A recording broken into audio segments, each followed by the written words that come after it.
Kambal na nagbebenta ng sampagita sa simbahan, nagmakaawa sa isang gwapo at mayaman na doktor na nakita nga nila upang maipagamot ang ina nilang may sakit. Laking gulat ng doktor nang makilala ang ina ng 2 bata.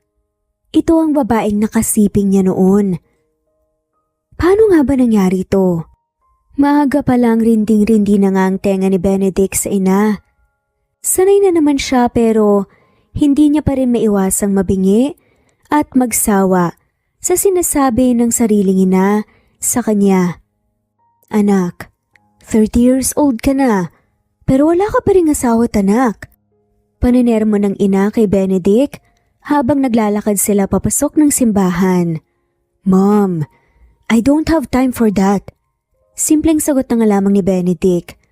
Totoo naman ang sinabi niya. Bilang doktor, wala nga siyang oras para maghanap ng asawa at magkaroon ng pamilya. Halos kalahati ng buhay niya ay sa pag-aaral at pagdodoktor na nga umikot. Nakakainis kang bata ka.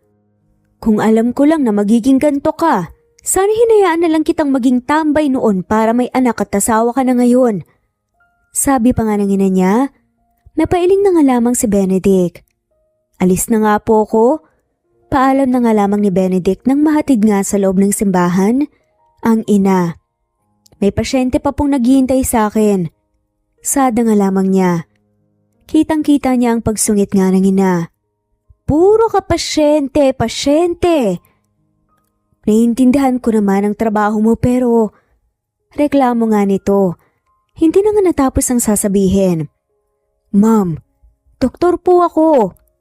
Piloso po na sagot nga ni Benedict at napangiti na nga lamang. Humalik muna siya sa pisngi ng ina sa katuluyang umalis na. Pagkalabas ng simbahan, agad na nagdire-diretso nga nang lakad si Benedict papunta sa parking lot. Akmang bubuksan na nga sana niya ang pintuan ng sasakyan nang mabilis siyang matigilan nang may 2 bata ang lumapit sa kanya. Nang makatitigan nga niyang mga to, laking gulat pa nga ni Benedict nang makitang kambal pala sila. Hi kids! Nakangiting bati pa nga ni Benedict sa kambal. Mahilig kasi siya sa bata lalo na. Pidya naman siya. Anong ginagawa niyo rito? Nasaan ang parents niyo? Tanong pa nga ni Benedict. Hello po Sir Pogi! Ako nga po pala si Leah at siya naman po si Leo. Doktor po kayo? Sunod-sunod na tanong nga ni Leah. Napakunot ang noo ni Benedict dahil sa naging tanong nga nito. Yes, sagot nga lamang ni Benedict dahil para sa kanya wala namang masama sa naging tanong ng bata. Bakit mo pala natanong? Tanong nga ni Benedict. Ganun na nga lamang ang gulat niya nang lumuhod bigla ang kambal sa kanya at humawak parehas sa binti niya.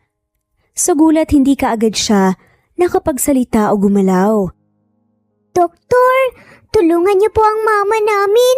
Ilang araw na po siyang may sakit eh. Ilang araw na po kaming nahihirapang magkapatid. Pagmamakaawa pa nga ni Leah. Agad namang nataranta si Benedict nang makitang umiiyak na ang 2 bata. Mabilis niyang itinayo ang mga to. Yumuko siya ng bahagya para makapantay niya ang kambal. Shh, huwag ka nang umiyak. Pagpapatahan niya sa 2 bata, awang-awa na agad siya. Kailangan po kasi ni mama ng doktor. Kawawa naman po si mama. Lumuluhan na saad nga ni Leo. Malalim ang buntong hininga ni Benedict, tsaka tumungo-tungo. Nasaan ang mama niyo? Tanong niya sa kambal. Alam ni Benedict na may trabaho pa nga siya pero hindi niya kayang iwan ang kambal. Pakiramdam niya, pinabayaan niya ang anak niya, oras na iwan niya basta ang 2 bata. Sa bahay po. Ito lang po pera namin. Gamutin niyo po si mama, please po. Ito po yung ipon namin, no? Galing pa po yan sa alkansya naming piggy bank. Sabi pa nga ni Leah, tinabot kay Benedict ang isang plastic bag na may laman ng mga barya. Tumango na nga lamang si Benedict at tinanggap nga ang plastic. Tumango-tango siya. O sige na, Sakay na kayo, pupuntahan natin ang mama niyo. Nakangiti niyang utos sa kambal. Agad namang sumunod ang mga to sa kanya at sumakay sa sasakyan. Hindi mapigilan ni Benedict ang matuwa dahil ramdam niyang tiwalang-tiwalang bata sa kanya. Kinuha niya ang cellphone niya at agad na tinawagan ang number ng kaibigan niyang doktor na si Rage. Rage, sabi niya, agad na sagutin nga ng kaibigan ang tawag. Off ka today, di ba? Pwede bang saluhin mo muna ang mga pasyente ko ngayon? May emergency kasi. Pakiusap nga ni Benedict. Teka, sira ulo ka ba? Off nga tapos ipapasalo mo sa akin yung pasyente mo? Sagot naman ni Rage sa kanya. Alam niya naman na hindi galit ang kaibigan. Bakit ba? Hindi ka naman usual na nagpapasa ng trabaho Napaka-workaholic mo nga Nagtatakang tanong nga ni Rage. Pasensya na talaga. May emergency ako and also pasabi kay Dr. Avila na may pasyente akong dala para sa kanya. Paliwanag pa nga ni Benedict. Sige na. Alam ko namang mabait ka Nagmamadali ako. Sabi ni Benedict at pinatay na nga ang tawag. Naisip na agad niya ang inis sa mukha ng kaibigan pero sigurado naman si Benedict na gagawin ito ang pakiusap niya. Agad siyang sumakay ng sasakyan at nilingon ng dalawang bata sa likuran niya. Ituro niyo ang daan sa akin, okay? Utos nga niya sa kambal at tumango na nga lamang ang mga to bilang pagsang-ayon. Hindi naman kalayuan ang bahay ng kambal sa simbahan kaya mabilis silang nakarating.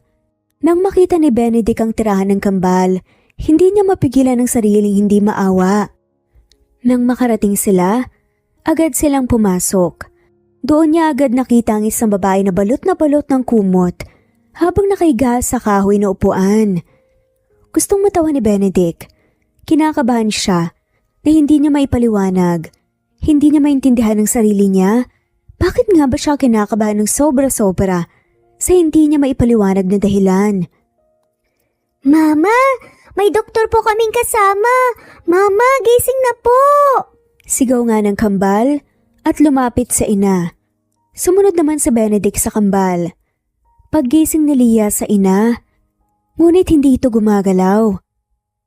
Dahil doon tuluyan ang nilapitan ni Benedict ang ina ng kambal. Ngunit halos manigas siya sa kanatatayuan ng makita ni Benedict ang nakahandusay na ina ng kambal. At nakita pa nga niya ito, malapit nga sa ginagamit ng kariton ng mga ito. Nanlaki ang mata niya at hindi talaga makapaniwala sa nakita. Hindi siya pwedeng magkamali. Kilalang kilala ni Benedict ang pagmumukha ng dalaga. Reese, banggit nga niya. Akmang magsasalita pa nga sana siya nang magsimulang bumula ang bibig ni Reese. Dahilan kaya mabilis itong binuhat ni Benedict at isinakay sa sasakyan niya. Agad namang sumunod sa kanya ang kambal at naluluhan na nga ang mga ito at gusto na ngang itulak nga ang kariton isakay doon ng kanilang ina. Natataranta na nga sila. Maraming tanong nga sa Benedict sa utak. Ngunit mas uunahin pa nga niyang ligtas si Reese kesa sa mga tanong na yon. Lalo na kailangan gumaling nito dahil si Reese lang naman ang sagot sa mga tanong niya. Tanong sa babaeng nakasiping niya 6 na taon nang nakalipas. Ang babaeng dahilan kung bakit hindi siya nag-aasawa o nagkakanobya man lang. Dahil si Reese ang gusto niya. Si Reese ang babaeng matagal na ngang ninanais ng puso niya. 3 araw ang lumipas at nasa ospital pa rin si Reese. Hindi ugali ni Benedict na mag-take ng leave o day off pero halos 3 araw na nga siyang hindi napasok sa trabaho dahil hindi niya maiwan ang mag-iina. Dude, are you serious? Hindi makapaniwalang tanong nga ni Rage kay Benedict seryoso na tinignan ni Benedict ang kaibigan. Yes, seryoso ko. Seryoso na sagot nga ni Benedict at binalik ang tingin sa mag-iina na magkakatabi na natutulog nga sa hospital bed. Believe me, pinag-isipan ko talaga to. Why? Para saan ang DNA test?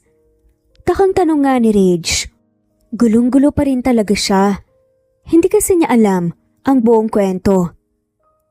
Remember the girl I told you almost 7 years ago? Tanong nga ni Benedict. Tumango naman si Rage. At pagpapatuloy nga ng kaibigan, siya yun. Siya yung babaeng nakasiping ko na hindi ko nakita. Siyang babaeng ilang taong ko na rin hinahanap. And counting the ages of the twin, malakas ang kutob ko na ako nga man ang kambal. Paliwanag pa nga ni Benedict.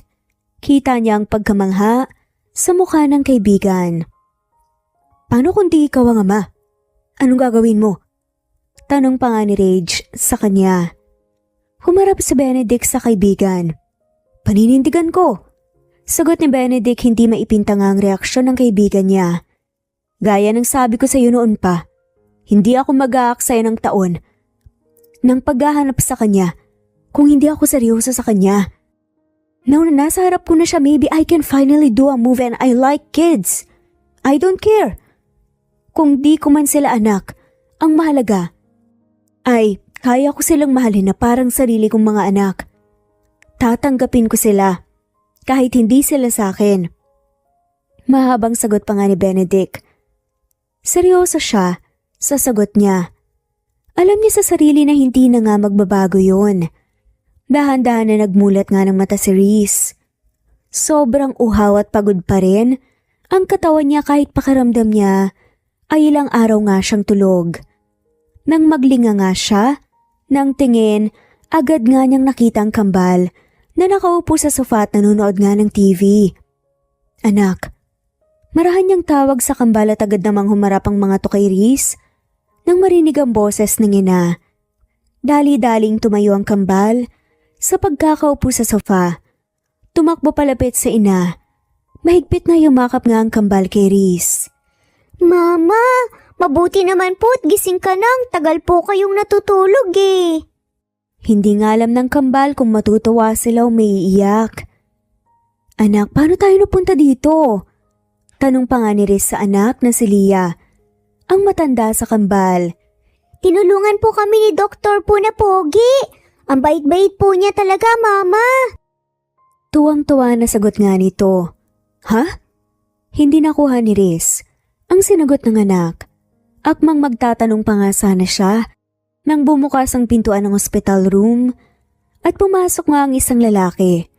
Mabilis siyang natigilan nang makilala nga niya ang mukha nun. Paanong? Hindi nga alam ni Reese ang sasabihin at halos ibulong nga niya iyon. Sobrang bilis ng tibok ng puso niya. Kabadong-kabado siya. Hindi niya alam ang gagawin o sasabihin man lang. Siya pong tumulong sa amin, Mama. Sabi nga ni Leah habang nakaturo kay Benedict. Hi kids! Bumili ako ng pagkain. Nakangiting bati naman ni Benedict at nilapag nga ang pagkain sa ibabaw ng lamesa na nasa tabi ng sofa. Agad namang tumakbo ang kambal doon. Hi Reese! Bati ni Benedict na parang wala lang. Agad namang natigilan si Reese at mas kinabahan pa. Paano mo nalaman ang pangalan ko? Kabado niyang tanong.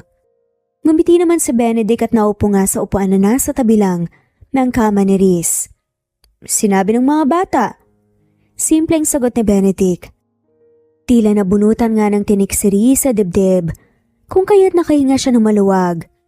How are you? Wala ka na bang nararamdaman na iba? Tanong nga ni Benedict. Okay lang ako, salamat. Sagot ni Reese at ngumiti nga nang mapansin ang pagtitig sa kanya ni Benedict. Mabilis siyang nag-iwas ng tingin. Naiilang siya, sa totoo lang. Salamat pala sa pagtulong, Dok ha. Pasasalamat pa nga ni Reese at itinoon ang atensyon sa kambal na tuwang-tuwa na kumakain. Benedict na lang itawag mo sa akin. Nakangiting sabi nito. Salamat sa lahat, Benedict. Pasasalamat ni Reese mula dito. Hindi ko alam kung paano ako makakabawi ng bayad sa'yo. Wala pa kasi akong trabaho eh. Nahihiya pa ang sabi ni Reese. Totoo yun. Natanggal siya sa restaurant na pinagtatrabahuan dahil nalulugi na nga ito. No worries. Ako nang bahala sa expenses mo sa ospital. Sagot naman ni Benedict na may malaking ngiti sa labi. Kinakabahan talaga si Reese sa mga ngiti ni Benedict. Pakiramdam niya may alam nga ito sa sikreto niya. Natatakot siya na malaman ni Benedict na siya ang babaeng nakasiping niya noon. Kilala ni Reese si Benedict. Hindi niya makakalimutan ang mukha ng ama ng kambal niya. Wala kang trabaho? Tanong nga ni Benedict. Tumango naman kaagad si Reese bilang sagot. Nahihiyaman siya at kinakabahan ay ayaw naman niyang maging bastos. Then, I have a job offer for you. Sad nga kaagad ng lalaki. Ha? Ano naman yun? Takang tanong naman kaagad ng babae at kailangan na kailangan talaga ni Reese ng trabaho. Sa totoo lang, kaya may parte sa kanya na interesado talaga siya. Lalo na't may 2 siyang anak na papasok na rin. Kahit ano, tatanggapin ko. Saad nga nito. Well, kakalipat ko lang kasi sa kondo ko and I need a kasambahay. Sagot ni Benedict sa kanya. If you want, sa akin ka na magtrabaho. Libre bahay and foods. Plus, ako rin ang bahala sa pagpapaaral ng kambal. Offer pa nga ni Benedict sa kanya. Hindi naman kaagad nakasagot si Reese. Natatakot nga siya na baka mabuko nga siya ni Benedict. Mabuko ang sikreto niya tungkol sa anak nila ngunit kailangan niya talaga ng trabaho at ayaw niya na mahirapan nga ang anak niya. Idagdag pa niya na kailangan niyang makabawi sa nagawang tulungan ni Benedict sa kanya at parang wala na nga siyang utang na loob dito. Lihim na lumunok na nga lamang si Reese. Tsaka tumingin kay Benedict na kanina pa naghihintay nga ng sagot niya. Sige, pagsang-ayon na nga lamang ni Reese. Sa tingin niya naman hindi siya kilala ni Benedict. Sa tingin niya hindi nga nito malalaman ang sekreto niya. Kailangan lang ni Reese ang trabaho kaya niya gagawin to. Para makabawi siya at para sa mga anak niya. 1 buwan ang lumipas simula nang mamasukan nga na kasambay si Reese kay Benedict. Mas naging maayos at maginhawa naman ang buhay nilang mag-iina dahil doon. Hindi niya maitatanggi na malaki ang naitutulong ni Benedict para sa kanila. Idagdag pa na malapit ang kambal kay Benedict. Kinakabahan siya pero sa tuwing nakikita nga ni Reese na masaya ang kambal sa piling ng ama, ay nagiging masaya na nga rin siya. Natigilan si Reese sa pag-aasikaso nang labahin ng may mag-doorbell. Agad niyang ibinabanga ang ginagawa at lumakad nga sa pinto. Ano po yun? Tanong kaagad ni Reese. Nang buksan niya ang pinto wala nga siyang kasama dahil pumapasok na nga ang mga anak niya habang nasa trabaho naman si Benedict. Delivery po para kay Mr. Rodriguez po. Papirmahan na lang po. Utos nga nito sa kanya kaya naman ginawa na nga lamang ni Reese. Agad namang bumalik sa loob si Reese. 1 file case lang ang package na natanggap niya. From medical center? Pagbabasa nga ni Reese. Sa nakasulat at nakalagay nga ang DNA test results. Pagpapatuloy nga niya, agad nanlaki mga mata niya.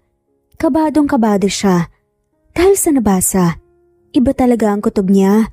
Kung kaya't imbes na ibigay nga niya kay Benedict ang package na natanggap niya, itinago yun ni Reese sa kwarto nila na mag-iina.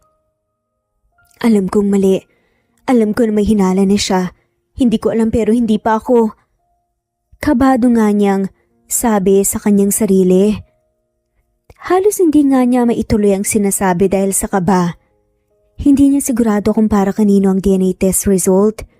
Ngunit malakas ang kutob ni Reese na may nararamdaman nga sa Benedict. At kailangan nga niya itong itago. Kailangan niyang itago ang pruweba. Hindi pa siya handa at ayaw nga niyang sabihin ang katotohanan na natatakot siya sa posibilidad na mangyari. Lalo na ngayon. Ngayon lang nakita ni Reese na masaya ang mga anak niya. Ayaw niya naman nasirain nga kaagad ang kasiyahan na meron ng mga anak niya. Kaya handa si Reese na gawin ang lahat para sa ikakasaya ng mga anak niya. 2 linggo na nga ang lumipas at 2 linggo na nga rin umaakto si Reese na walang alam. Reese, ayaw mo bang mamasyal? Tanong nga ni Benedict dahil 2 lang silang naiwan sa kondo. May sahod ka naman and also you can take a day off. Seryosong-seryoso na sabi pa nga ni Benedict. Hindi na. Maikling sagot ni Reese. Saka ngumiti. Para sa mga bata na lang ang sweldo ko. Sa kanila ko naman talaga nilalaan yun eh. Dagdag na sabi pa nga ni Reese. Wait, why are you always like that? Seryosong tanong nga ni Benedict kay Reese. Natigilan naman si Reese sa pagluluto. Ha? Anong ibig mong sabihin? Kunot noong tanong niya. Yan, ganyan. Why are you so selfless? I mean, you don't have to worry para sa mga kailangan ng anak mo dahil handa naman ako nagustusan ng mga bata. For me, the twins are my children. Mahaba na saad pa nga ni Benedict. Natigilan nga si Reese. Ganun talaga kapag ina ka. Mahinahong sagot naman ito. Naiintindihan naman niya kung bakit nasabi yun ni Benedict. Pero sagot nga nito, kapag ina ka na, ang nasa utak mo lang naman talaga ay ang kaligtasan at kinabukasan ng mga anak mo. Dagdag pa nga nito. Totoo naman lahat ng sinabi niya. Nang ipagbuntis nga niyang kambal, natutunan na nga ni Reese maging madamot para sa sarili niya. Lalo na't hindi siya tinanggap ng magulang niya. Kaya naman sa murang edad kumakayod na nga siyang mag-isa noon kahit buntis siya para sa kanilang mag-iina.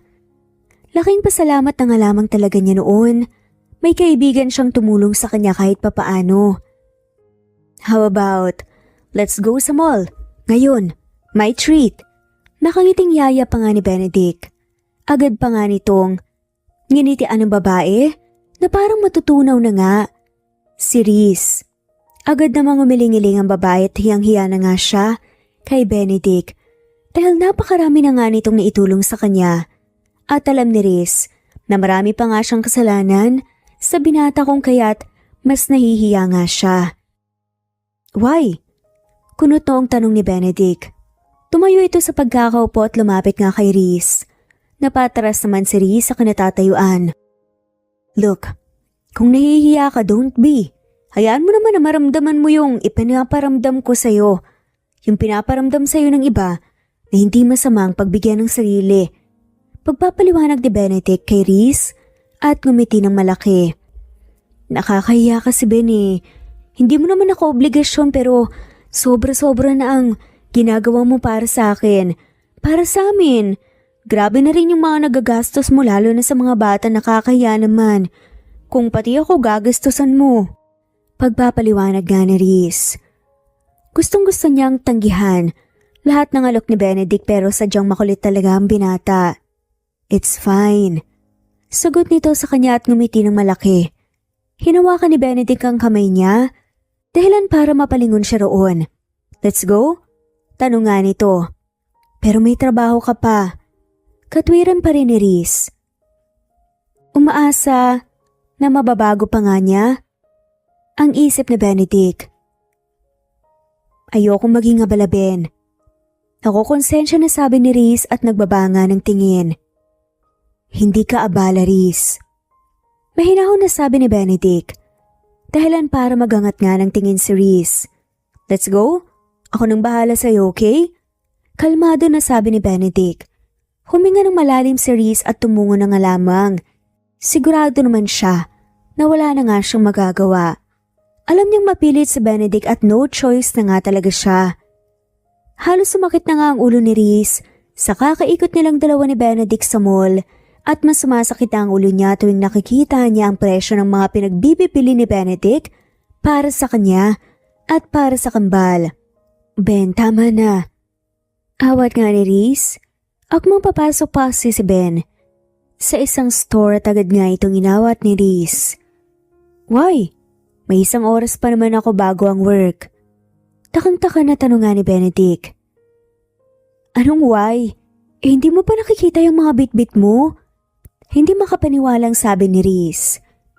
At itinuro nga ang mga pinamili ni Benedict para sa kanilang mag-iina.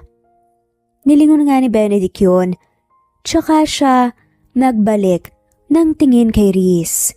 Madami na ba? Tanong ni Benedict at tila inosente.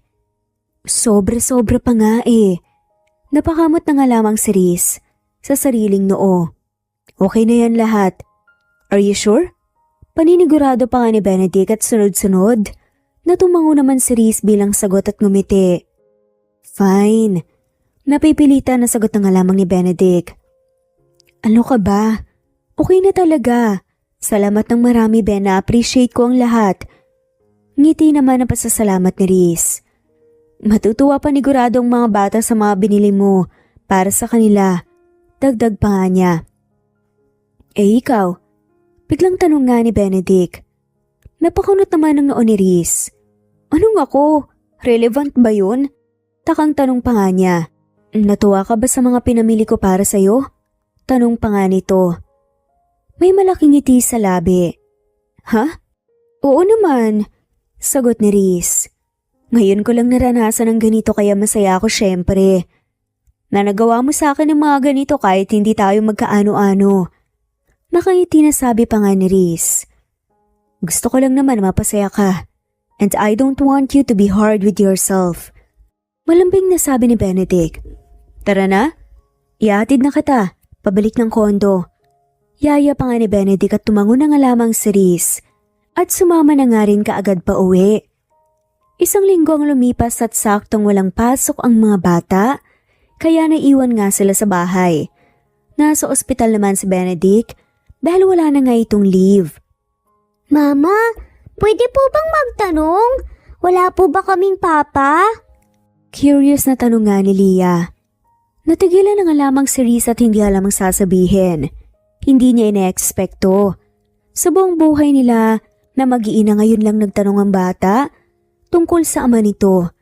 Alam ni Riz na matalino nga ang mga anak niya, kaya sigurado nga siya. Naintindi na nga niya kagad ang mga sinabi ng mga to. Kaya gulat nga siya ngayon dahil ngayon lang nagtanong ang mga anak niya patungkol sa ama ng mga to. Bakit mo naman itanong yan, anak? Mahinahon na tanong naman ni Riz. At naupo sa tabi nito. Ang isang kambal naman na anak niya, abala lamang na gumagawa ng assignment.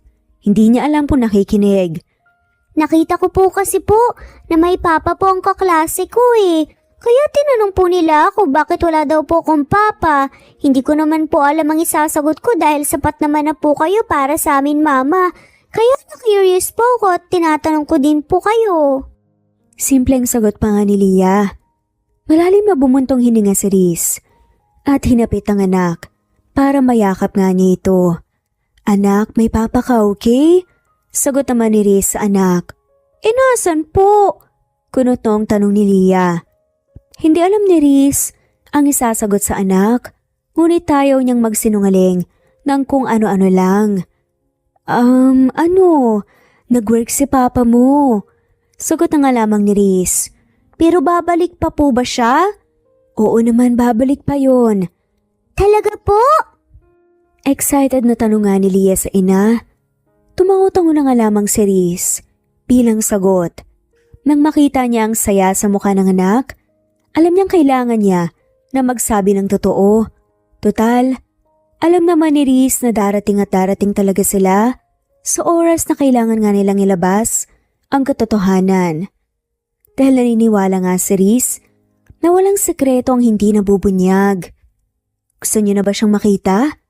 Tanong nga ni Riz sa anak at tipid ng umiti. Sunod-sunod naman na tumango na nga lamang si Riz sa kanyang mga anak. Opo, mama. Gustong-gusto po naming makita po ni Leo si papa para po may papa na rin po kami kagaya po ng mga classmates namin. Tuwang-tuwa na sagot nga ni Leah sa ina. Ngumiti naman si Riz at tumango. Sige anak, kakausapin ko lang ang papa niyo ha. Kakausapin ko lang siya para naman makapaghanda siya sa pagkikita niyo. Sabi nga ni Riz at mas hinigpitan pa nga ang yakap ng anak. Natatakot siya. Sa totoo lang at hindi niya alam kung anong posibilidad na mangyari. Natatakot siya. Sa totoo lang. Pero ayaw nga niya na malungkot pa ang mga anak niya. Kahit takot ay gagawin na lang niya. Hindi na para sa sarili niya, kundi para na nga rin sa anak niya. Si Riz ang tipo ng ina na gagawin ng lahat para sa anak niya. Kahit ikasakit pa nga niya ito. Halos 2 linggo muna ang pinalipas nga ni Reese bago siya nagpasya na sabihin kay Benedict ang tungkol sa mga anak nilang 2. Kabado at takot na takot nga siyang nakaupo sa sofa ng kondo ni Benedict. Sakto na wala nga ang anak nila dahil may pasok ang kambal habang uuwi pa lamang si Benedict galing sa night shift nito. Oh, hi! Nakangiti na bati kaagad ni Benedict sa kanya nang siya agad ang makita nito pagkapasok at takot na takot nga si Reese ni hindi nga niya magawang magsalita. Masaya na nga sana siya sa buhay na meron nga sila at hindi niya may tatanggi na masaya na siya kasama si Benedict sa araw-araw. Pakiramdam niya, may katuwang at kakampi na nga siya. Kaya natatakot siya na magbagong lahat. Sa oras na malaman na nga ni Benedict ang totoo. Are you okay? Nag-aalala na tanong nga ni Benedict sa kanya. Nang tuluyan itong makalapit at agad namang ngumiti si Reese at tumango. Pwede ba tayong mag-usap? Kabado na tanong nga ni Reese. Agad naman na tumango nga si Benedict bilang sagot. Ibinaba nito ang bag at coat sa sofa. Siya ka naupo sa tabi ni Reese. About what? Curious na tanong nga ni Benedict. Are you sure you okay? You look pale. Nag-aalala pa rin na tanong nga ni Benedict. Malalim na buntong hininga ang pinakawala ni Reese. Hindi niya alam kung paano sisimulan ni hindi niya magawang titigan ng maayos si Benedict. Dahil natatakot nga siya sa magiging reaksyon nito. Ayaw niyang masaktan nito lalo na alam niya kung gaano naging mabait at mabuti na tao sa kanila na mag-iina si Benedict. Reese, tawag sa kanya ni Benedict dahilan upang bumalik siya sa wisyo. Hindi ba na itanong mo sa akin kung nasa ng ama ng kambal? Panimula nga na sabi ni Reese. Tumango na nga lamang si Benedict bilang sagot. Hindi ba kita nasagot noon? Hindi. Bakit? Bumalik na ba siya?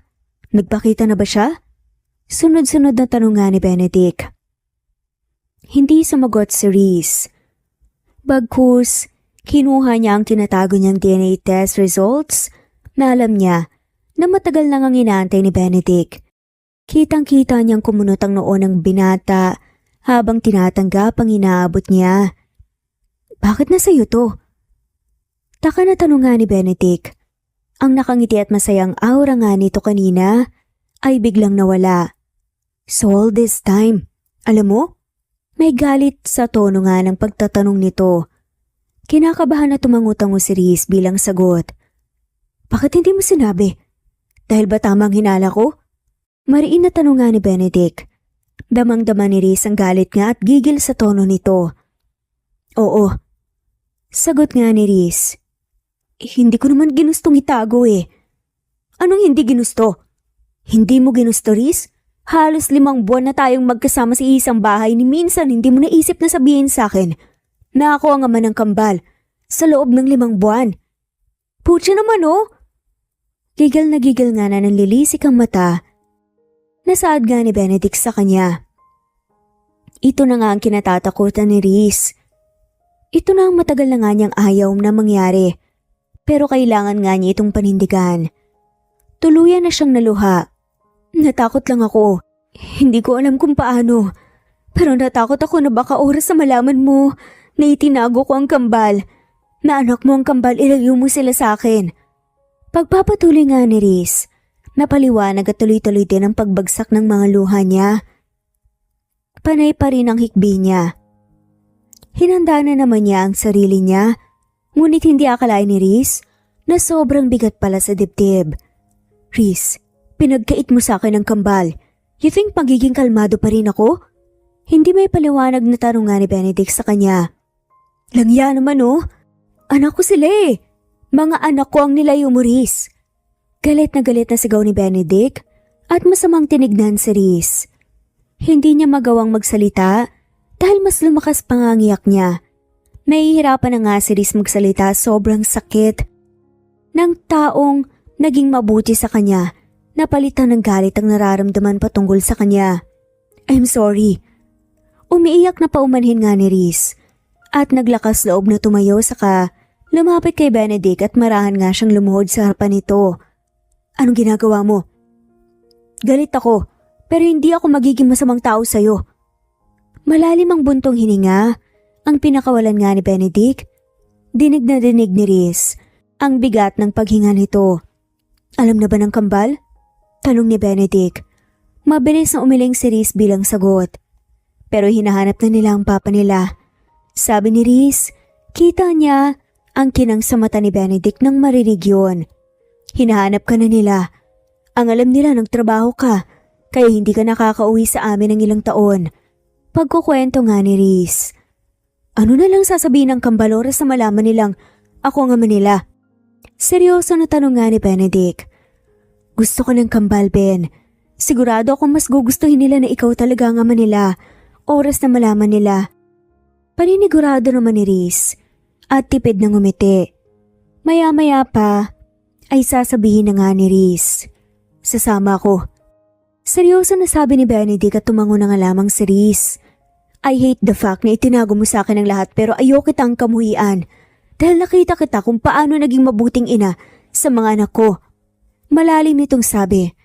But I hope you know na ang daming taon ang pinagkait mo para sa mga bata na makasama nila ako. Dagdag pa nga nitong sabi tsaka nga sila tinalikuran. Narinig na nga lamang niya ang pagpasok ni Benedict sa kwarto. Mas naiyak na nga lamang si Riz dahil doon nangihina siyang napaupo sa sahigat malakas ang pagiyak. Akala niya kaya niya, akala niya okay na, akala niya lang pala. Dahil alam ni Riz simula ngayon ay magbabago na lahat. Hindi niya alam pero sobra-sobra siyang nasaktan sa mga salitang binitawan ni Benedict sa kanya. At naiintindihan naman niya iyon. Hindi niya lang mapigilan ng umiyak at masaktan dahil ang taong kakampi niya at ang taong naging malapit sa puso niya ay siyang tinatalikuran na siya ngayon dahil sa kasalanan na ginawa niya. Kinakabihan pagkatapos nila kumain ay agad na kinausap ni Riz ang kambal kasama si Benedict. Sa totoo lang ay hindi niya alam kung ano magiging reaksyon ng kambal. Ngunit alam niya, maiintindihan pa rin siya ng mga ito. Mga anak, may gustong sabihin si Mama sa inyo. Panimula ni Riz tahimik naman at tumango na nga lamang kambal at nakinig lang. Dahil parang seryosong ina nila. Hindi ba gusto niyo na malaman sino ang papa niyo? Tanong nga ni Riz at tipid ng umiti. Kita niya kung paano nagliwanag ang mukha ng kambal. Tapos na po work si Papa? Excited na tanong pa nga ni Leah. Makakasama na po ba natin si Papa? Oo. Sagot ni Riz at kinakabahan talaga siya. Mga anak, makinig ng maayos, okay? Paalala nga ni Riz sa kambal. Tumango naman ang kambal bilang pagsang-ayon. Si Papa niyo kasi may naging misyon siya kaya hindi niya kaagad nasabi na siya ang Papa niyo pero ngayon tapos na ang misyon ni Papa kaya pwede na siyang magpakilala sa inyo. Pagpapaliwanag pa nga ni Riz sa kambal at tumayo naman si Benedict mula sa isang sofa at nilapitan ng kambal.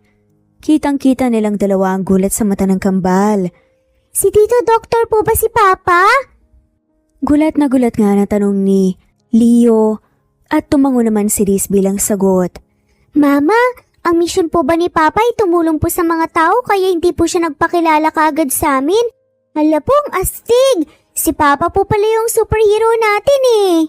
Inosente na sad pa nga ni Leah at tumango na nga lamang si Riz. Hindi makapaniwala sa sinabi ni Leah. Leah, I'm sorry if ngayon lang makakabawi si Papa. Sabi ni Benedict sa kambal at pinanood na nga lamang naman ni Riz ang mag-ama. Pero hindi naalis si Papa, okay? Dito lang ako. Malambing na sabi ni Benedict at niyakap ang kaambal. Agad naman naluha si Riz nang makita ang pagluha ng mag-aama. Tumayo siya sa pagkakaupo at lumabas sa balcony ng kondo. Hindi niya kaya panoorin ang mag-aama. Hindi niya mapigilan na hindi sisihin ang sarili niya dahil pakiramdam ni Riz ay dahil sa kanya kung kaya't ganoon ang nararamdaman ng mag-ama. Nakasalanan niya lahat kung bakit nangungulila ang kambal sa ama nito. Isang buwan ang lumipas simula nang malaman na ni Benedict at ng kambal ang totoo. Wala naman masyado nagbago. Parang normal na buhay pa rin nila noon. Ngunit hindi tulad ng dati. Nasa kambal lang ang atensyon ni Benedict. Bihira lang siya nito kausapin. Madalas pa ay tungkol lang sa kambal. Naiintindihan naman ni Riz iyon. Nagtatampo lang yan. Pero hindi siya magtatanmo ng sama ng loob. Kulat na napalingon nga si Riz sa gilid nga niya nang marinig niya ang boses ng ina ni Benedict. Nasa mansyon nga sila ng magulang ni Benedict dahil pinakilala nito ang kambal. Kakausapin ka rin yan. Naghahanap lang yan ng tamang oras. Nakangiti na sabi nga ng ina ni Benedict. Tipid na ngumiti si Riz. Hindi na po ako maasa. Ang mahalaga po sa akin ay masaya ang kambal sa piling ng ama nila. Malungkot na saad nga ni Riz at nilingon ng mag-aama na masayang nagsiswimming. Na chill lang. Huwag kang mawala ng pag-asa, iha.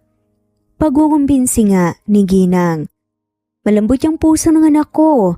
Siguradong nasaktan lang talaga siya kasi naitago sa kanya ang katotohanan. Paliwanag pa nga nito. Kayo po, bakit hindi po kayo galit sa akin? Taka na tanong nga ni Riz. Ang inasahan kasi talaga niya, hindi siya magugustuhan ng ina ni Benedict dahil sa ginawa niya.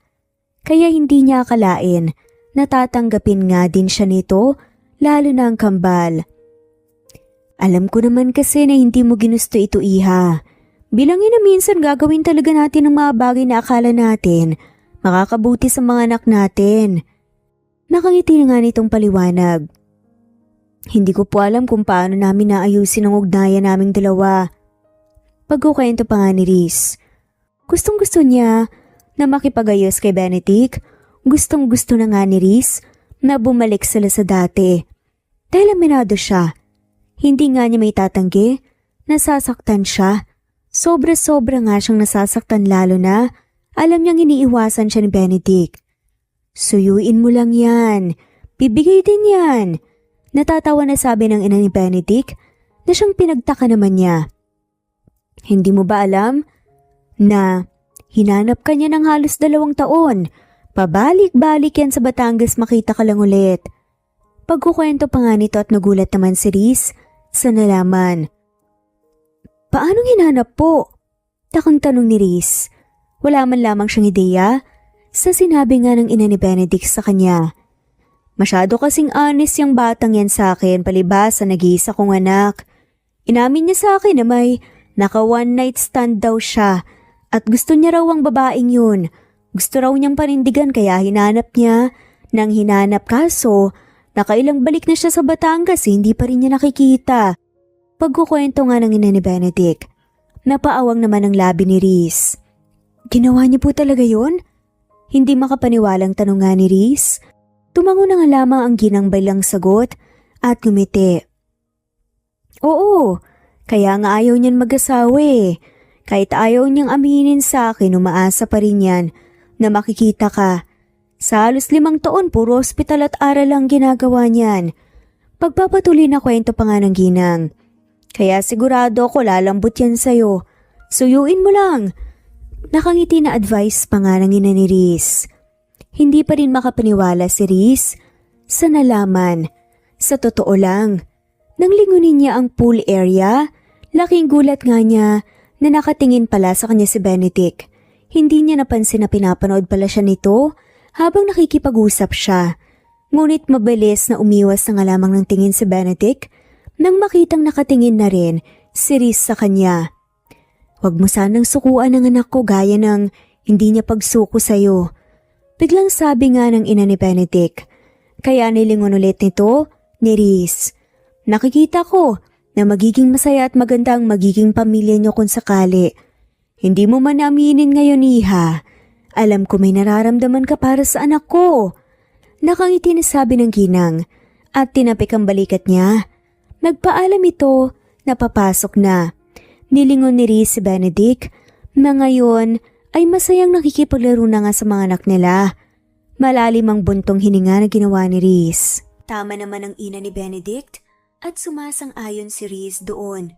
Kailangan niya lang talaga makausap ng maayos si Benedict para maayos na nila ang mayroon silang dalawa. Dahil kung hahayaan niya lang iyon, baka tuluyan masira ang maganda nilang samahan. Isang linggo ang pinalipas ni Riz, tsaka siya naglakas loob na lapitan at kausapin na si Benedict. Kinakabahan siya dahil natatakot siya mapahiya sa harap ng ama ng kambal, ngunit ayaw niya na naman mas patagalin pa dahil baka mas lumala pa ang pagtatampo ni Benedict sa kanya.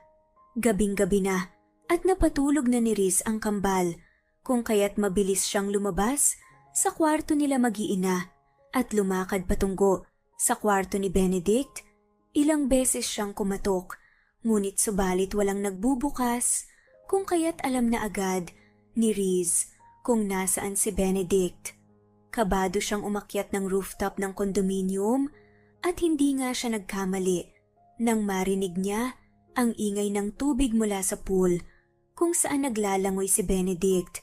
Simula nang mag-away at magkagulo silang dalawa ay madalas niyang napapansin na naalis si Benedict tuwing gabi. Akala niya ay umiinom ito, ngunit nalaman na lang niya isang gabi na sa pool area pala, sa rooftop ito nagpupunta. "What are you doing here?" Gulat na tanong nga ni Benedict sa kanya. "Bumalik ka na sa kondo. Baka magising ang mga bata." Utos nga nito sa kanya tsaka bumalik nga sa paglalangoy. "Ben, mag-usap naman tayo," sabi ni Riz, ngunit hindi siya pinansin nito. Napairap siya sa hangin at tiningnan ng pool. Buti na lang talaga at may suot siyang shorts and white sando sa loob ng pantulog niyang dress. Kahit hindi siya maalam lumangoy, ay naglakas loob si Riz na bumaba sa pool. Mabilis niyang sinuot ang bestida at lumubog sa pool. Agad siyang nagsisi nang maramdaman niya ang malambig na tubig sa balat. "Ang kulit mo rin no?" Inis na tanong pa ni Benedict sa kanya. Nasa kabilang parte ito ng pool at alam nga ni Riz na malalim doon. Hindi niya abot doon lalo na malaki ang itinangkad ni Benedict kesa sa kanya. "Hindi ba sinabi ko na umuwi ka na?" Galit nga nitong sabi. "Gusto ko nga kasi na mag-usap tayo," sabi ni Riz. "Bukas na lang." "Ayoko," pagpupumilit naman ni Riz. Isang linggo na nga niyang inipon ang tapang niya, kung kaya tayo niyang umatras. "Bakit tinalis mong bestida mo?" Kunot nung tanong nga ni Benedict. Doon lang napansin ni Riz na kanina pa pala nito pinagmamasdan ng suot niya. Mababasa. Dahilan nga ni Riz. Kita niya ang pag-irap nga ni Benedict. "Lumapit ka nga rito. Hindi kita makakausap ng maayos kung nandyan ka." Utos nga niya. "Ayoko. Umuwi ka na. Bukas na tayo mag-usap pa."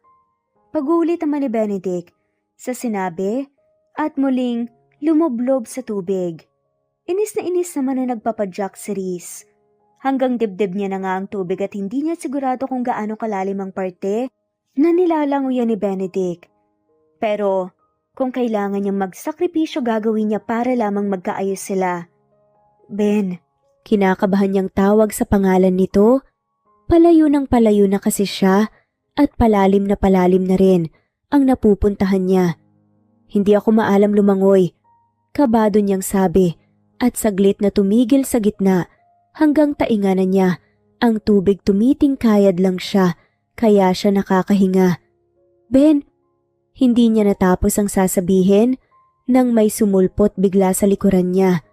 Mabilis na payakap si Riz sa leeg ni Benedict nang marahan niya na mas napunta siya sa malalim na parte.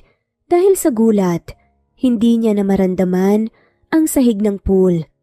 Para siyang batang nakayapos kay Benedict, nakayakap din ang binti niya sa bewang nito. Kulit talaga. Randam niya ang inis sa boses ni Benedict. "Ilalaglag kita." Pananakot nito dahilan upang mas humigpit ang yakap ni Riz. Mas isiniksik niya ang sarili kay Benedict. Doon niya lang naalala na topless pala ito. Damang-dama niya ang matigas na katawan nito. Sunod-sunod na napalunok si Riz dahil doon at dahan-dahan na tumigin sa mata ni Benedict. Sobrang lapit ng mukha nila sa isa't isa. Damang-dama ni Riz ang hininga na lumalabas sa ilong ni Benedict sa sobrang lapit. "Alam mo pang ginagawa mo?" Seryosong tanong ni Benedict sa kanya. Hindi magawang sumagot ni Reese. Pakiramdam niya, may bumaranga sa lalamunan niya. Kausapin mo na kasi ako. Kabado nga na sabi ni Reese. Lahat yata ng tapang na baon niya, nawala. Lalo na nang maramdaman niya ang pagpulupot nga ng braso ni Benedict sa bewang niya. Mas hinapit siya nito upang mapasinghap siya. Ben, mag-usap tayo. I don't think so. Nakaising sabi nga ni Benedict. Sa ginawa mo, mas lalong ayoko makipag-usap. Nangaakit nga nitong sabi at halos mapasigaw si Reese nang madama niya ang isang kamay ni Benedict na pinisilang pang-upo niya. You know I'm hard, that's why I'm here. Hindi ko alam. Bakit ang kulit mo at nagawa mo pa talagang sugudin ako rito? Inis nga nitong sabi. Nanlaki naman ang mga mata ng babae. Hindi ko alam. Sigaw ni Reese at malay niya ba sa ganung bagay. And I hate it because imbes na makabalik na ako sa kondo dahil kalma na ako, mas nahihirapan akong kumalma ngayon. Damang-daman ni Reese ang pagkapikon nga sa boses ni Benedict. And you can't do anything about it. Dagdag pa nga nito. Isang malaking lunok nga ang ginawa ni Reese tsaka nagsalita. Kaya ko. Kabado niyang sabi at alam niyang nakakahiya pero si Benedict naman ang kausap niya. Kaya ko tang pagbigyan. Nahuhutal at nangihina niyang sabi lalo na nang maramdaman nga niya. Ang marahan nga nahaplos ni Benedict sa ilalim nga ng tubig. Hindi akalain ni Reese na ganitong pakaramdam pa rin ang kayang ibigay ni Benedict sa kanya kahit ilang taon na nga rin ang lumipas. You also want me, don't you? Nakaisi na tanong nga ni Benedict sa kanya. At malaking umiti. Napasigaw naman si Reese nang mas buhatin siya ni Benedict ng maayos at hawakan itong dalawang pangupo niya. So anong kaya mong gawin para matulungan ako, ha? Tanong nga ni Benedict at halatang nangaakit. Kabadong-kabado si Reese. Sa totoo lang pero hindi na nga siya bata para lumayo sa mga ganitong sitwasyon. Sunod-sunod na lunok nga ang ginawa niya at mas niyapos nga ang sarili kay Benedict. Marahan niyang inilapit ang labi. Sa labi nga nito at lakas loob na hinalikan siya. Nung una marahan lamang ang halik na ginagawa niya ngunit nang mapansin ni Reese na hindi gumagalaw si Benedict humiwalay siya. Ayaw mo ba? Kabado niyang tanong. Huwag kang magsisisi. Oras na hindi ako makapagbigil, Reese. Kung alam mo lang gaano ako nagtiis araw-araw, wag lang akong bumigay sa'yo. Seryoso nga nitong sabi. At agad nga na sinunggaba ng halik si Reese. Wala na naman nagawa si Reese, kundi gantihan ang mapupusok at sabik na halik ni Benedict sa kanya. Hindi niya mapigilan ang sariling hindi manggigil din, lalo na sarap siya sa halikan nilang dalawa. Kundi nga siya buhat ni Benedict ay baka kanina pa siya lumubog dahil hinanghina na ang katawan niya. Kahit anong lamig ng tubig ay nangiinit sa buong katawan nila. Mariin na nakagat ni Reese ang ibabang labi nang lumipat ang labi ni Benedict sa dibdib niya. Kahit may suot pa siyang saplot ay damang-daman niya ang gigil na labi nito. Hindi niya na napigilan nang sariling hindi dumaing nang marandaman niya ang paghaplos ni Benedict sa gitnang bahagi ng hita niya. Ben, baka may makakita sa atin. Hinihingal na sabi ni Reese. Hindi nga sa ayaw niyang ituloy. Sadyang natatakot lang talaga siya na may makakita sa kanilang dalawa. Sabagay, sagot ni Benedict sa kanya at itinigil ang ginagawa. Mabilis itong naglakad papunta sa gilid ng pool at ibinaba siya roon. Umahon ito at kinuha ang towel na baon, pati ang bestida niya. Hindi magawang gumalaw ni Reese.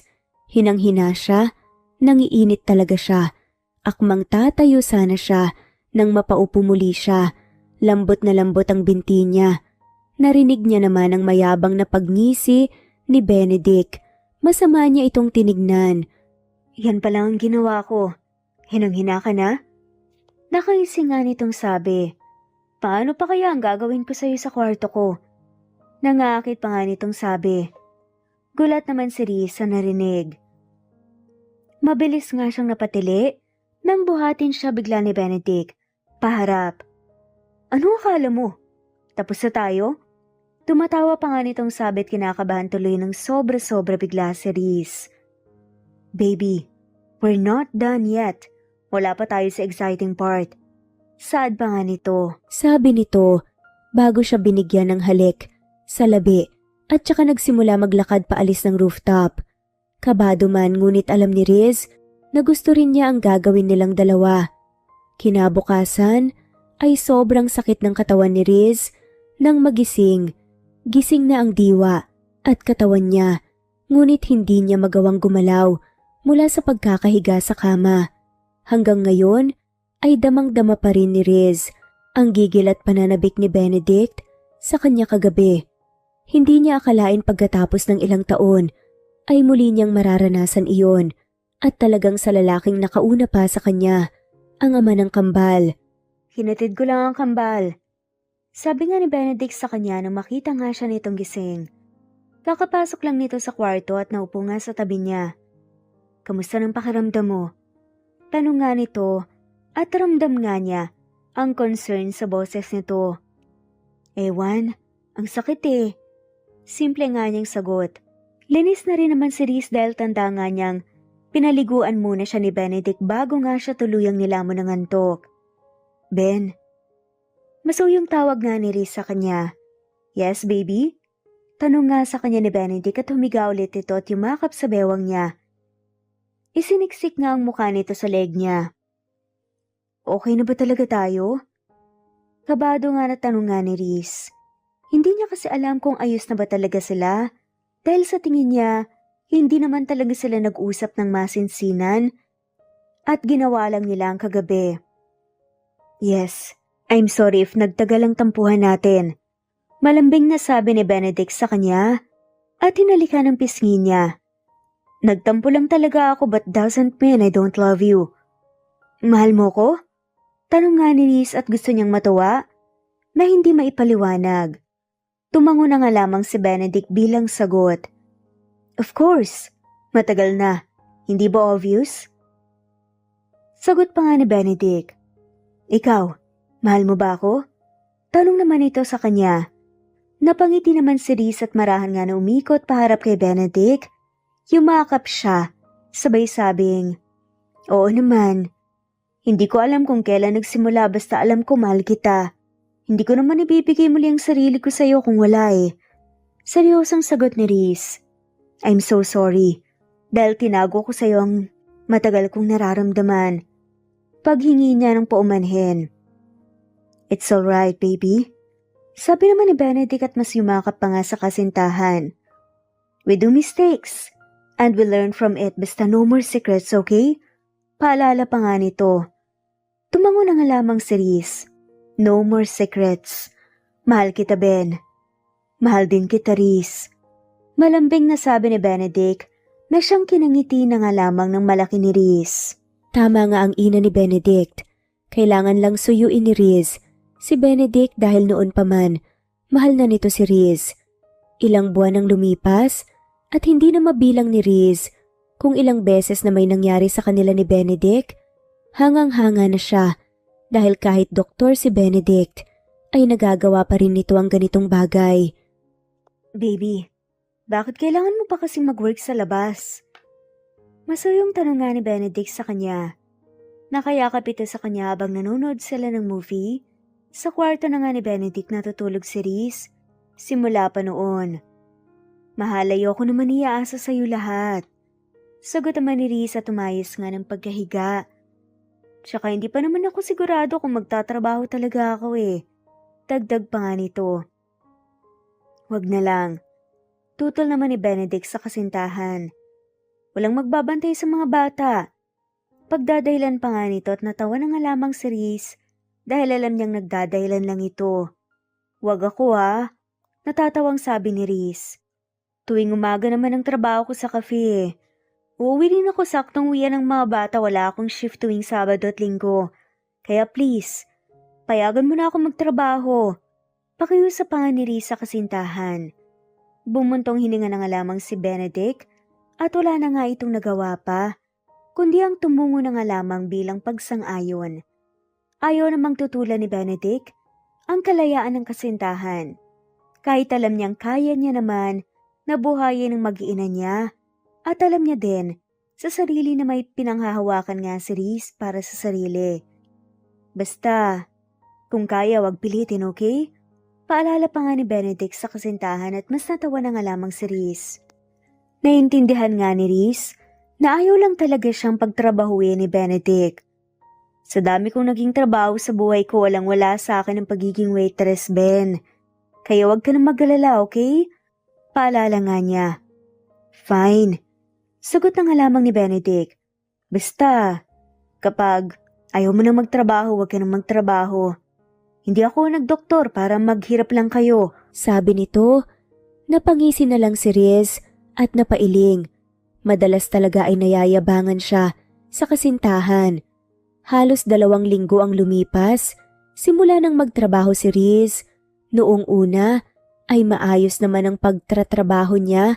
Madali niya nakasundo ang ibang namamasukan, maliban na lang kahapon kung kailan dumating ang anak na nagmamay-ari ng pinagtratrabahuhan nila.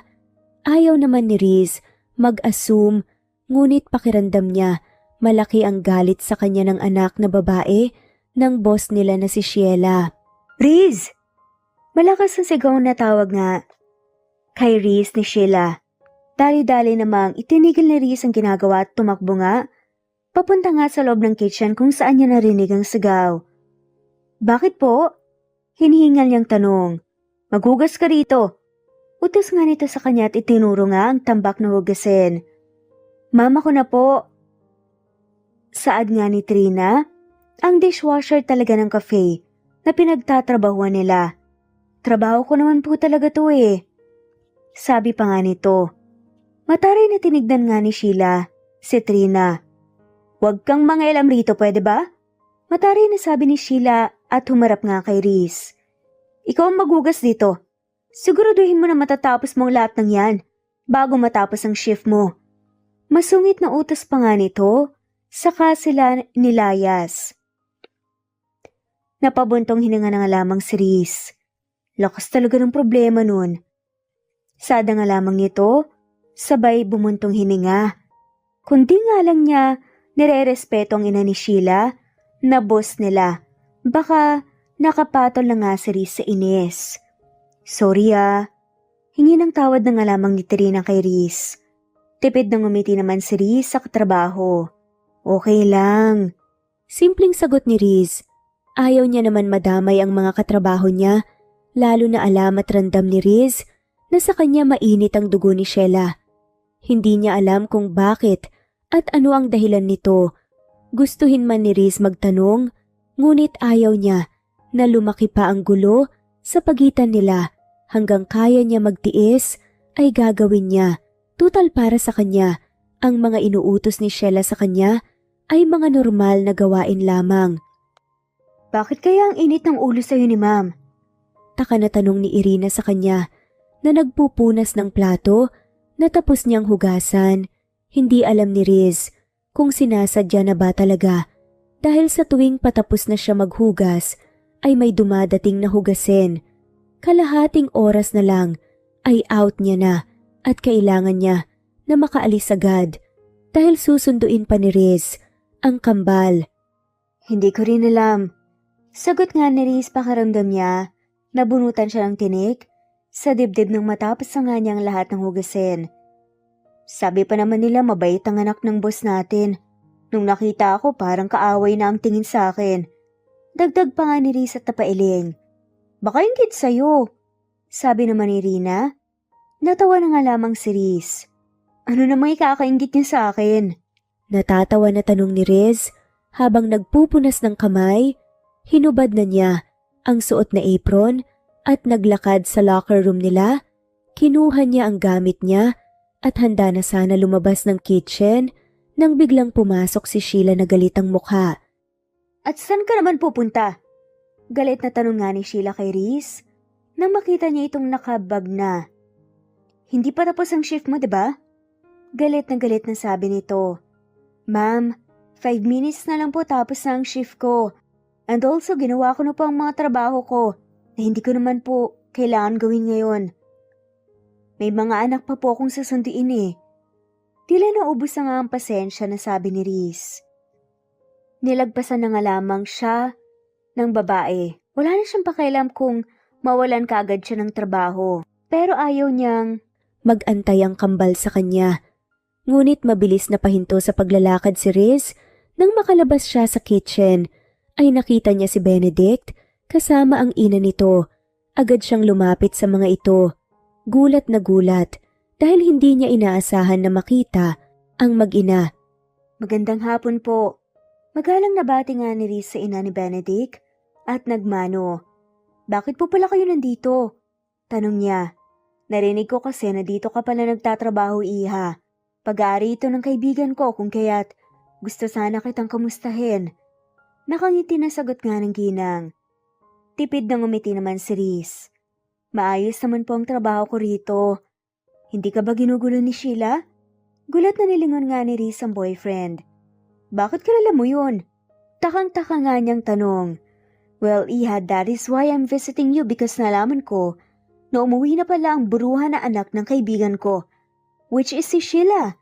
Ang ex-fiancé ng anak ko na hindi pa rin makamove on lalo na ngayong nalaman niya na may karelasyon na si Benedict ulit.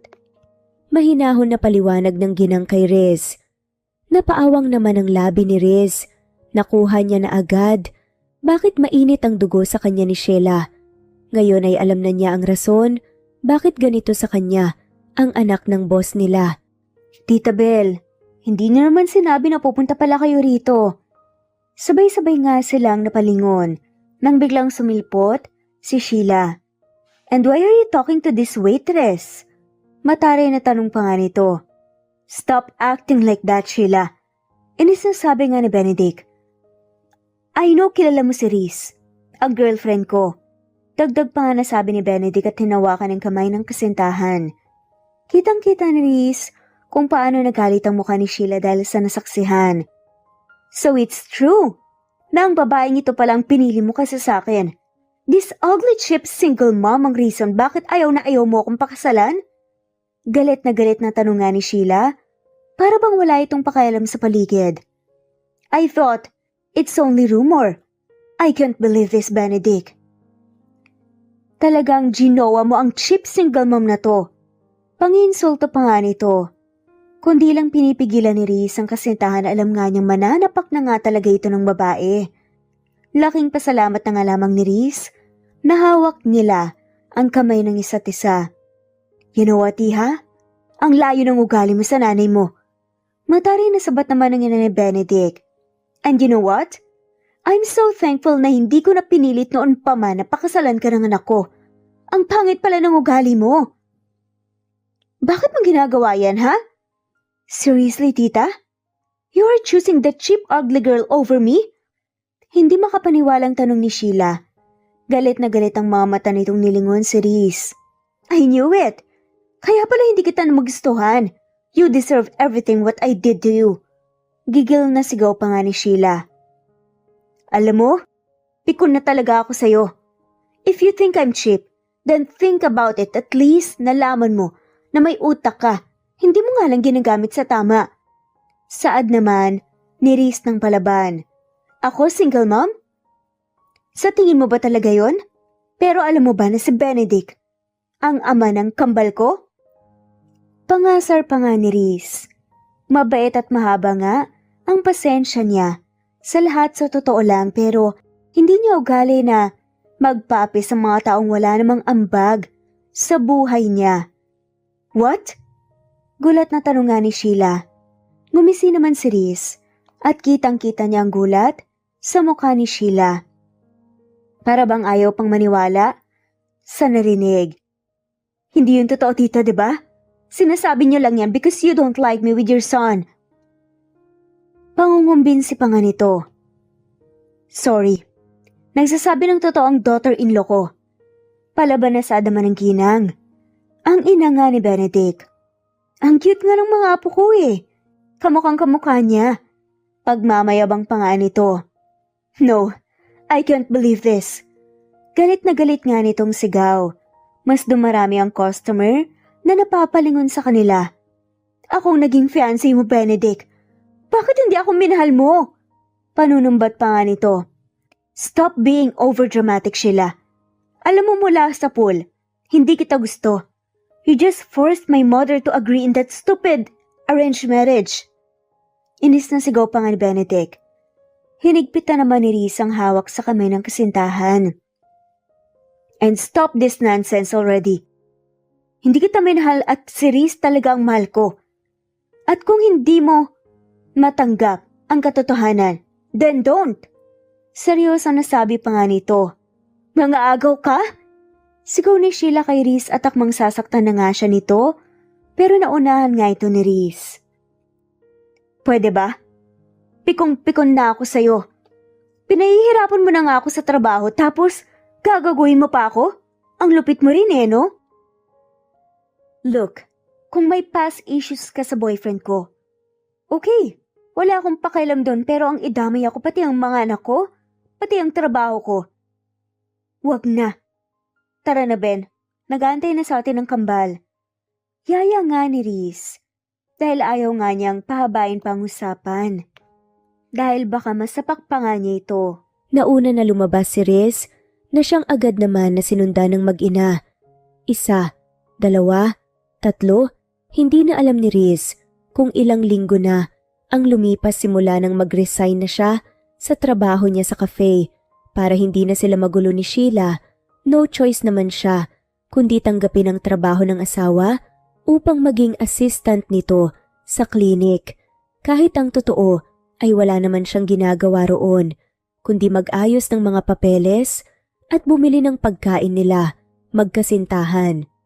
Baby, ayaw mo talaga pumasok ngayon? Tanong ni Benedict sa girlfriend. Inis na si Riz. Sa totoo lang, nakailang tanong na kasi si Benedict sa kanya at nakailan hindi na rin siya. Hindi rin maintindihan ni Riz ang sarili niya. Hindi naman niya ugali ang umabsent sa trabaho. Mas hindi ugali ni Riz ang tamarin ngunit ngayon ay tamad na tamad siya bumangon, nahihilo at nasusuka rin siya. Maski pagkain ay wala siyang gana. Naiinis pa siya sa pagmumukha ni Benedict. Pwede ba Benedict? Umalis ka na. Inis na sabi nga ni Riz. Ang kulit mo Dagdag pa nga niya at tumirap. Masisiniksik nga ni Riz ang sarili sa kama at nagtalukbong ng kumot. Wala ka bang sakit? Nag-aalalang tanong pa nga ni Benedict kay Riz. Wala nga sabi. Malalim na buntong hininga ang pinakawalan ni Benedict nang madinig ang malakas na sigaw ng girlfriend. Wala na naman siyang nagawa kundi pumasok na sa trabaho dahil marami siyang pasyente na nag-aantay sa kanya. Nang maramdaman ni Riz na umalis na ang kasintahan ay agad siyang lumabas sa pagkakatalukbom at dumapa sa kama.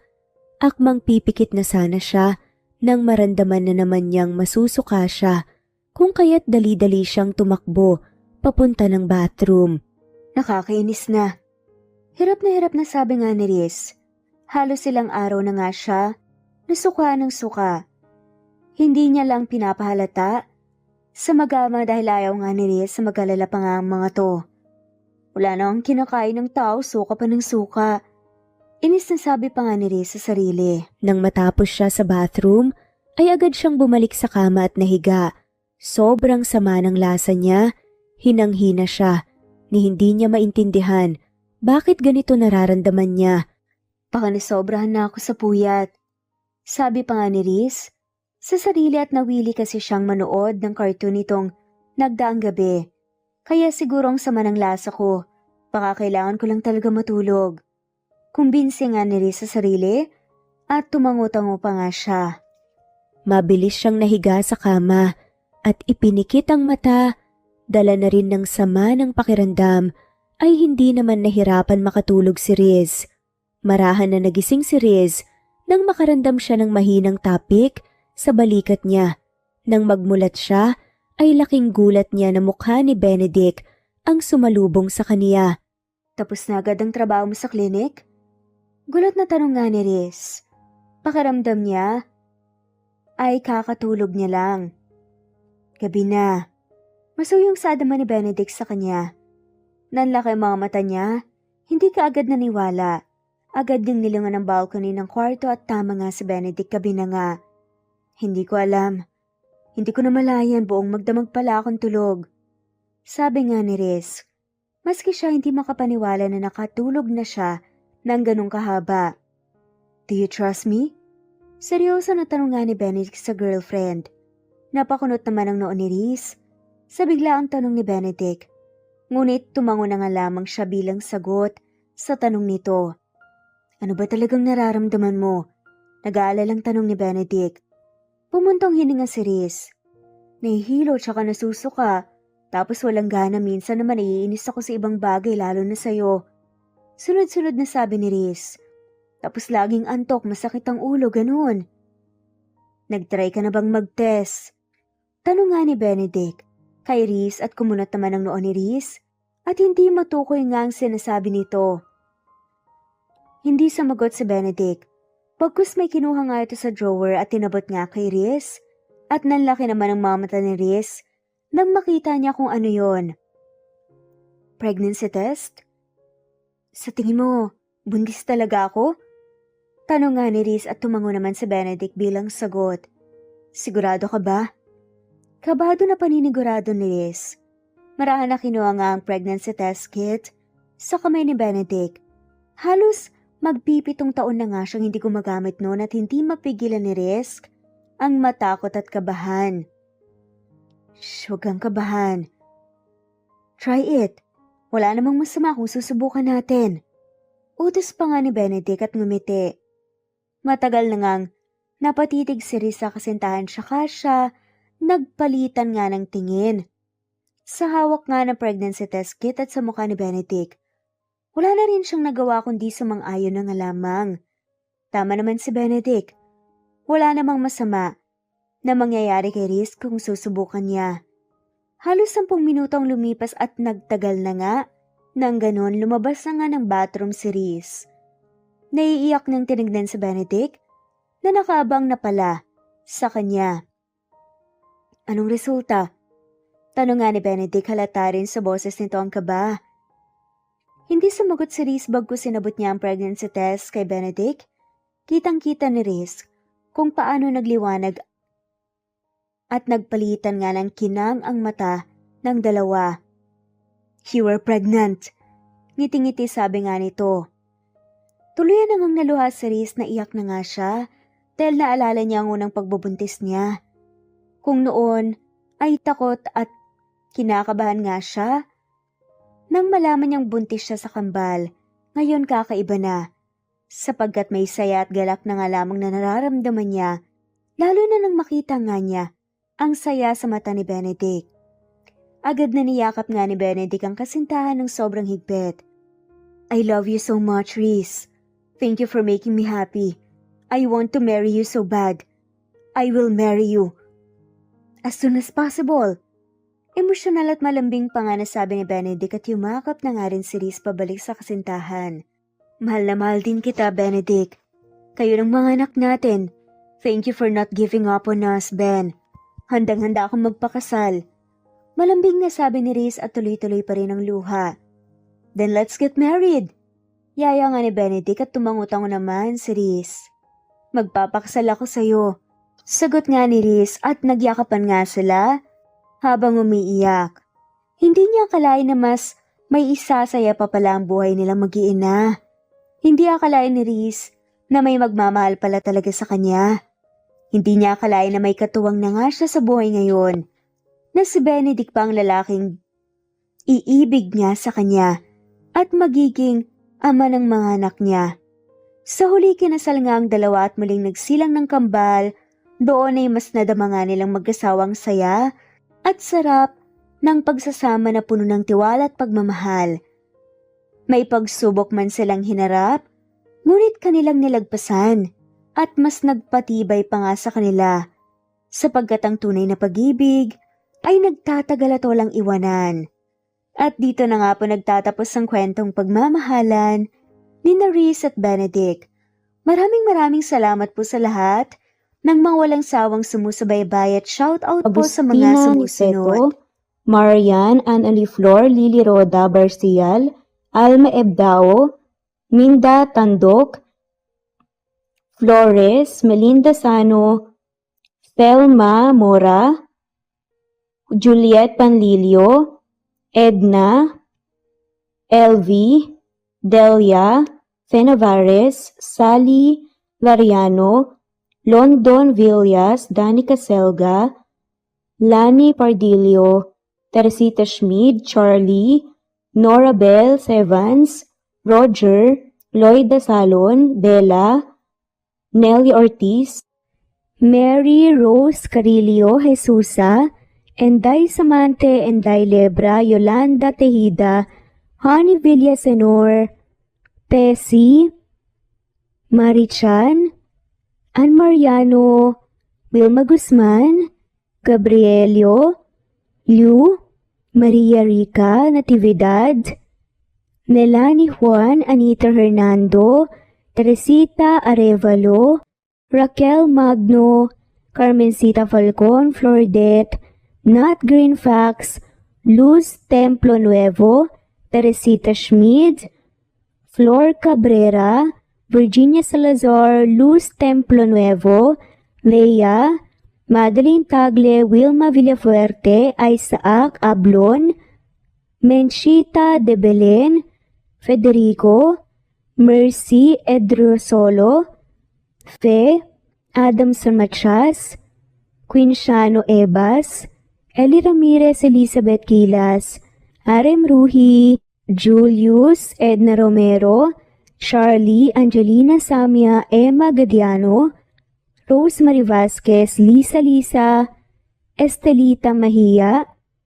Elvi Candontol, Corazon Danke of University of Eastern Philippines University, Teresita, Neil Bacolor, Evangeline Zamora, Charlie Jane Clemente, Susan Upaga, Susan Rodrigo, Fred Deliza de Guzman, Juby Hernandez, Helen Murillo, Edarlina Fahil,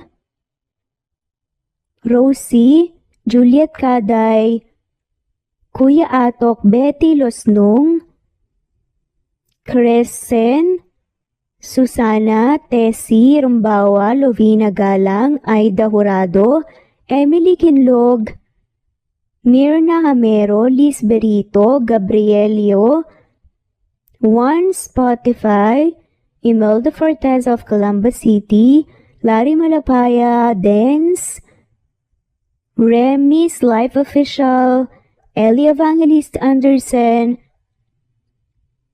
Choi, Ree, Jasmine Baya, Jerowina Aquino, Emeguba, Marilyn Babula, Shane Villarmino, Beth Sardina, Gabriel, Nino Regidor, Mel Abrogar, Rosemary Vasquez at shoutout na rin po sa lahat ng mga walang sawang sumusubaybay. Maraming salamat po.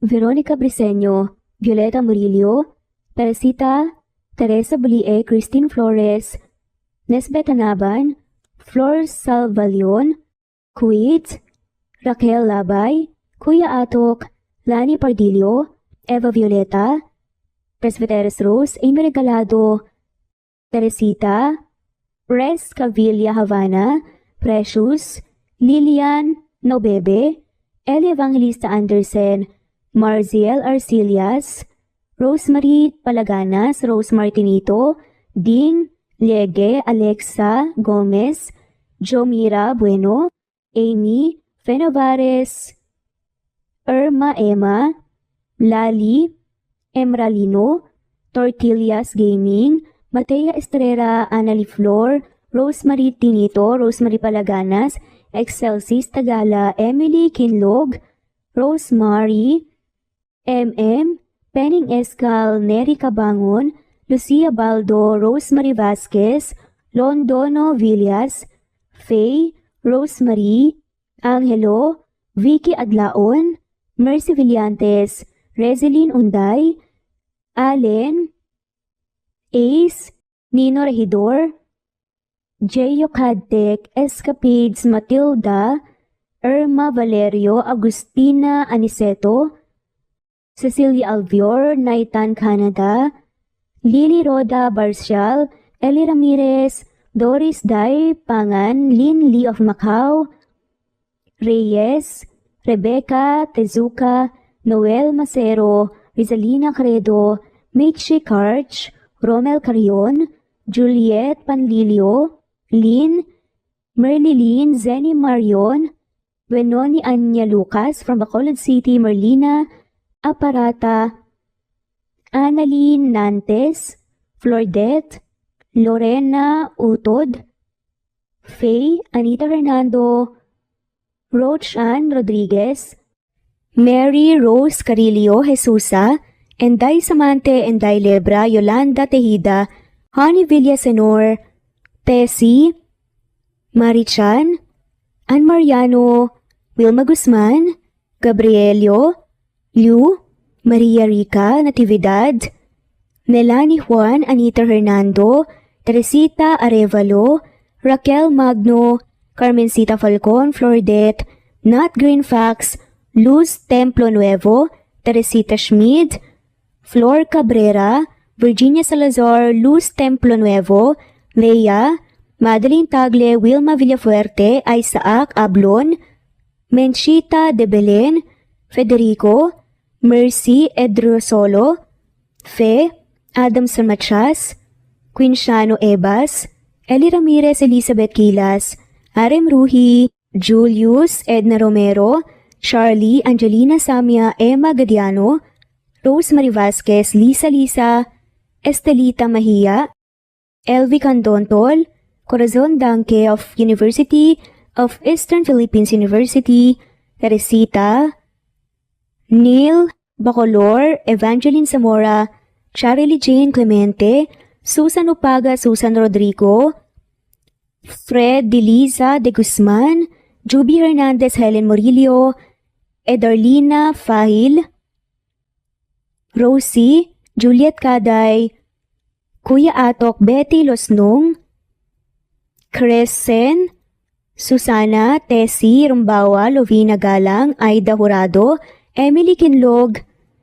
Mirna Hamero, Liz Berito, Gabrielio, Juan Spotify, Imelda Fortes of Calamba City, Larry Malapaya, Dance, Remy's Life Official, Ellie Evangelist Anderson, Choi, Ri, Jasmine Baya, Jerowina Aquino, Emeguba, Marilyn Babula, Shane Villarmino, Beth Sardina, Gabriel, Nino Regidor, Mel Abrogar, Rosemary Vasquez at shoutout na rin po sa lahat ng mga walang sawang sumusubaybay. Maraming salamat po.